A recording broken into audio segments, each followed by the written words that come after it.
अजिंठा लेणी बघितल्यानंतर आपण खूप तास प्रवास करून पोहोचलेलो आहोत घृष्णेश्वर मंदिराच्या इथे. नमस्कार मित्रांनो, मी आहे गुरु आणि करूया व्हिडिओला सुरू. 12 ज्योतिर्लिंगपैकी एक ज्योतिर्लिंग हे आहे. तर मग इथे आल्यानंतर मला कळालं की आतमध्ये जे आहे जेंट्सना विदाऊट कपडे जावं लागतं. त्यामुळे मग हे लोक मला खूप चिडवायला लागलेले. मला टेन्शन आलं होतं की इतका लाईन मोठी असते आणि इतका वेळ विदाऊट कपडे कसं चालणार. पण आतमध्ये गेल्यानंतर मात्र कळालं की फक्त गाभाऱ्यामध्ये मंदिराच्या आतमध्ये जे आहे पुरुषांना शर्ट वगैरे जे आहे ते चालत नाही. मग इथे आतमध्ये लाईन जी आहे ती खूप फास्ट गेली पहिल्या ज्योतिर्लिंगपेक्षा तरी.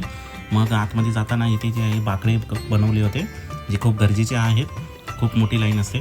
आतमध्ये थोडा जवळ गेल्यानंतर आपल्याला मंदिर जे आहे ते स्पष्टपणे दिसायला चालू होतं आणि खूपच सुंदर मंदिर जे आहे ते आहे.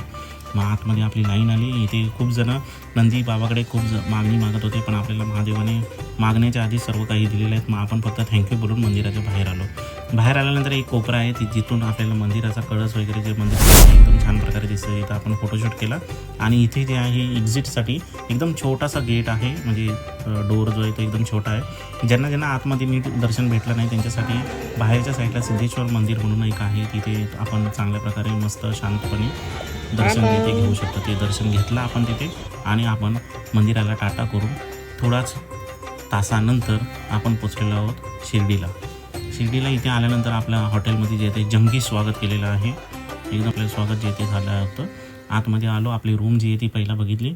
मस्त इथे आपल्याला 2-2 बेड जे ते दिले होते आणि मग बेडवरती इथे आलो. आतमध्ये फ्रेश झालो पहिला तर आणि मग खाली गेलो. मस्त पीठ पूजा केली. चला तर मग उद्याच्या ब्लॉगमध्ये भेटू.